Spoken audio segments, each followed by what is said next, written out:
Derek grew up in a rough neighborhood, where crime was a way of life and survival came before dreams. By the time he was 19, he had been arrested twice. At 22, he was sentenced to 8 years in prison for armed robbery. He was angry. At the world. At himself. At God. For the first few months in prison, Derek fought anyone who looked at him the wrong way. But everything changed the day he was thrown into solitary confinement.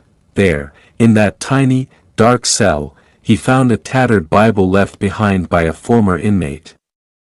He flipped it open to a verse he'd never heard before: "If anyone is in Christ, he is a new creation." 2 Corinthians 5 verse 17, he laughed bitterly. A new creation? Not me. But boredom turned into curiosity. Curiosity into reading. Reading into weeping. For the first time in his life, he prayed, "God, if you're real, give me one more chance. I'll use it right." That night, he slept peacefully for the first time in years. Over the next 5 years, Derek transformed.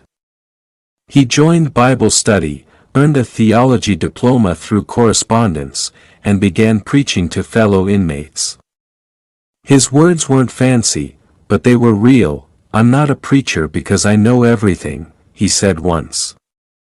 "I'm a preacher because I've lived through everything, and I'm still standing." When he was finally released, he had nothing: no home, no job, no friends.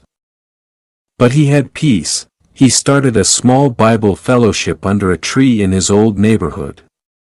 Only 5 people showed up the first week.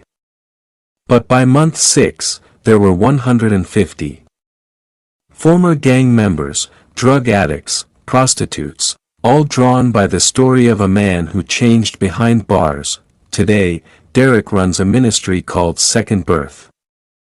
He travels the country speaking in schools, churches, and prisons, telling his story: "If God could turn my cell into a sanctuary, He can turn your mess into a message."